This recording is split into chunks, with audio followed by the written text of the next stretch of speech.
This is an important line. This congregation knows that their internal life and health depend on their external service. Churches in their neighborhood that didn't understand this have long since closed, while this congregation lives incarnational ministry right there in the neighborhood.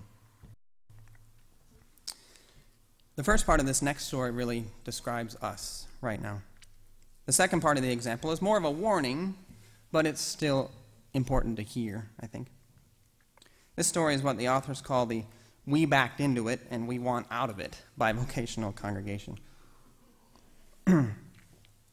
Unless the concept of bivocational ministry is firmly rooted in the hearts of the congregation, it can fall apart. One congregation that was originally organized in 1893, in recent years, has not been able to afford a full-time pastor.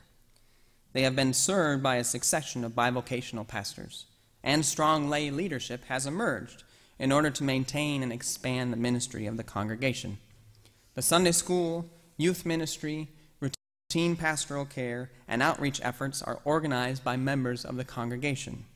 The pastor orders the worship services, presides over the governing board, gives encouragement and counsel to the lay volunteers, and makes emergency calls on parishioners. And this is very much the way our congregations are functioning right now, except I don't preside over the governing board. I couldn't possibly handle that. After their last permanent part-time pastor of 7 years retired, the congregation struggled to find a successor. In the course of searching for 3 years, the governing board decided to use the congregation's small endowment to seek a full-time pastor. They hope to be able to support this person at full-time for 3 years, during which the congregation may grow sufficiently to be self-supporting.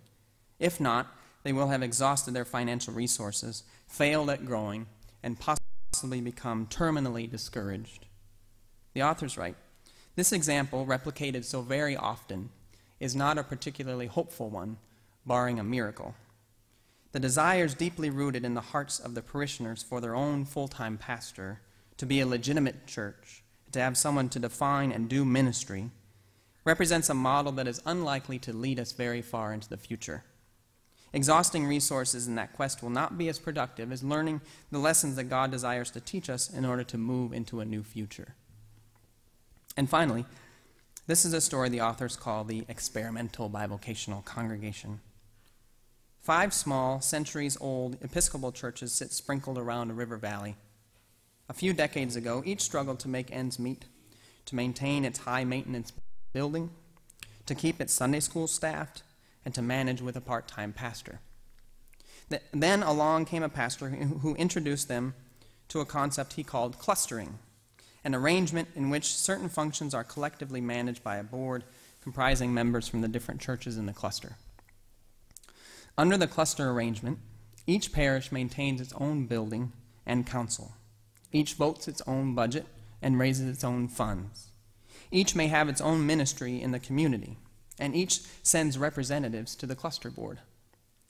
There, such synergies as common missions, Christian education, music, and social activities may be developed.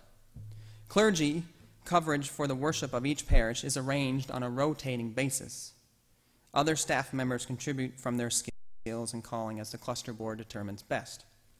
What this means in practice is that any one parish has access to a wider array of skills than it could afford on its own.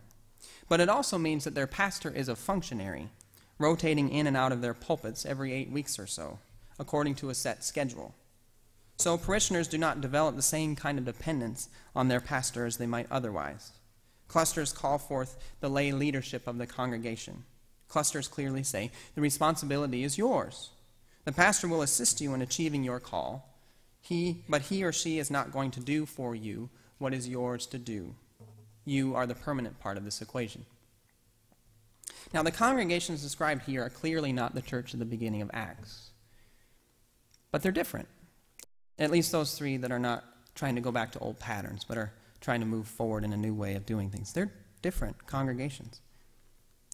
They have been willing to make bold changes for the sake of serving God and serving others more faithfully. Now, we have made bold decisions as congregations as well, and we will need to make more in the future. There will be times when we will need to let some things go that have been a central part of our life in order to allow space for something new to be born.